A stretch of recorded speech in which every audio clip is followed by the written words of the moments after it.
সদর দপ্তর জানিয়েছে, আইনশৃঙ্খলা পরিস্থিতি স্বাভাবিক রাখতে তৎপর পুলিশ আর ঢাকা মেট্রোপলিটন পুলিশ প্রায় প্রতিদিনই নিষিদ্ধ দলটির নেতাকর্মীদের গ্রেপ্তার করছে বলে জানায় ডিএমপি। শেখ হাসিনার পতনের পর থেকেই দেশ জুড়ে একের পর এক বিশৃঙ্খলা সৃষ্টির চেষ্টা করে যাচ্ছে কার্যক্রম নিষিদ্ধ আওয়ামী লীগ। ঢাকা শহরের প্রতিটি রাস্তা গলিতে পুলিশের চোখের জাল বিছিয়ে ফেলেছে ডিএমপি। 50টি থানার পুলিশ সদস্যরা সতর্ক অবস্থানে। আওয়ামী লীগকে সরকার নিষিদ্ধ করেনি, স্থগিত করা হয়নি নিবন্ধন। তাই যে কোনো সময় দলটির কার্যক্রম সচল হতে পারে বলে জানিয়েছেন প্রধান উপদেষ্টা ডক্টর মোহাম্মদ ইউনূস। ডক্টর ইউনূস সাহেব, কয়েকদিন আগে তো আপনিই বলছিলেন যে আওয়ামী লীগের নমিনেশন বা আওয়ামী লীগের যে নিবন্ধন সেটাকে স্থগিত করা হয়েছে, ফেরত দেওয়া হতে পারে। এটা কিন্তু আমি বলতেছি না, ডক্টর ইউনূস সাহেব বলছেন। জিজ্ঞেস করেন তারে, তিনিই বলছেন এই কথা। আজকে যখন আওয়ামী লীগ আবারও মাথা চারা দিয়ে উঠতেছে, তখন ডক্টর ইউনূসের আসলে ভূমিকাটা কি? পুলিশ প্রশাসন, অনেকেই তো আওয়ামী লীগের নেতাকর্মীরা আছে। বাংলাদেশের যে সমস্ত জায়গায় আওয়ামী লীগের লেসপেন্সাররা ছিল বিগত 16 বছর, সব জায়গাতে তো আওয়ামী লীগের কন্ট্রোল ছিল। তাদেরকে সরাইতে পারছেন না? সরাই দেশে শান্তি নিয়ে আসবেন, তার মধ্যে আবার আওয়ামী লীগকে ফেরত আনতে চান? ঘটনা উল্টো দিকেই ঘুরতেছে। প্রিয় দর্শক মণ্ডলী, 13ই নভেম্বরকে ঘিরে অনেক ধরনের পরিকল্পনা আওয়ামী লীগ করতেছে। আসলে তারা কি করতে চাচ্ছে দেশে? আসলেও কি নির্বাচন হতে দিতে চায় তারা? আজকের ভিডিওতে আমরা গুরুত্বপূর্ণ কয়েকটা প্রতিবেদন আপনাদেরকে দেখানোর চেষ্টা করব। অনুরোধ করছি মনোযোগ সহকারে পরিপূর্ণ ভিডিওটি দেখবেন। তার আগে চ্যানেলে যারা নতুন আসছেন, এটা ছোট্ট একটা চ্যানেল, অনুরোধ করব চ্যানেলটিতে একটু সাবস্ক্রাইব করে দেবেন, ভিডিওতে একটা লাইক করবেন। চলেন প্রতিবেদনগুলো একাধারে না টেনে দেখতে থাকি। শেখ হাসিনার পতনের পর থেকেই দেশ জুড়ে একের পর এক বিশৃঙ্খলা সৃষ্টির চেষ্টা করে যাচ্ছে কার্যক্রম নিষিদ্ধ আওয়ামী লীগ।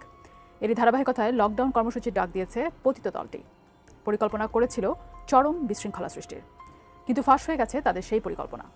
বিস্তারিত শিহাব ইসলামের ডেস্ক রিপোর্টে। রাজধানীতে বিশৃঙ্খলা সৃষ্টি ও আইনশৃঙ্খলা বিঘ্নের চেষ্টার অভিযোগে কার্যক্রম নিষিদ্ধ আওয়ামী লীগ ও সহযোগী সংগঠনের 25 জন নেতাকর্মীকে গ্রেপ্তার করেছে ঢাকা মহানগর গোয়েন্দা পুলিশ।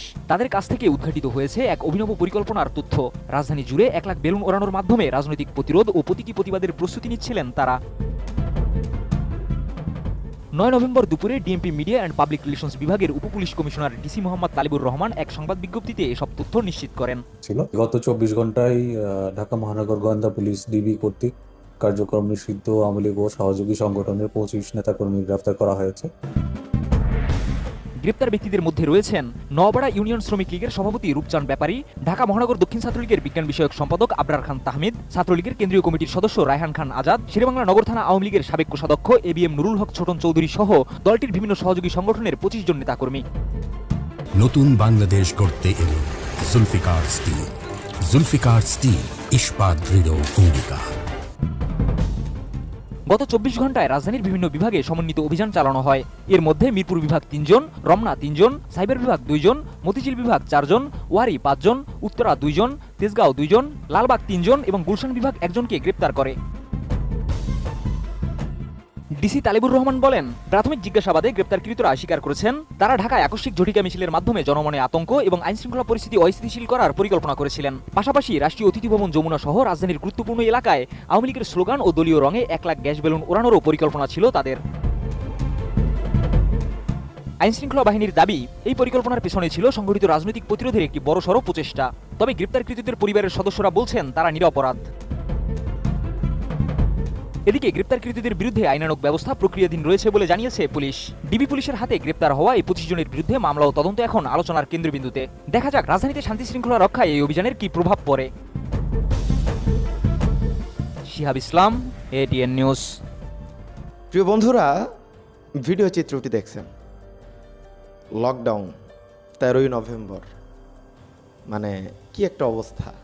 কয়েকদিন আগে যখন আওয়ামী লীগ ক্ষমতায় ছিল, আমাদের আওয়ামী লীগের সভাপতি, ছাত্রলীগের আর কি, সাদ্দাম ভাই, তিনি বলতো যে বিদেশ থেকে নেতাকর্মীদেরকে কেন উস্কান, সাহস থাকলে দেশে এসে আইনিভাবে লড়াই করেন। অনেক ধরনের কথা তারেক রহমান সাহেবের কটু কথা শুনতে হইতো।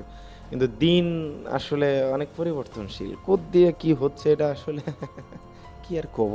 এখন তাদের নেত্রী তারা বাইরে থেকে কি করতেছে, অবলা নেতাকর্মীদেরকে কি করতেছে, রাস্তায় নামায় দিচ্ছে।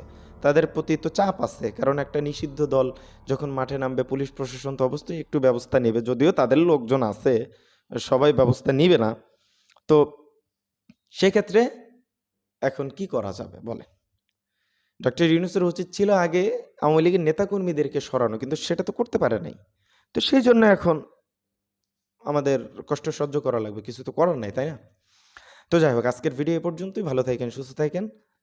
আসসালামু আলাইকুম রহমতুল্লাহ বরকাত।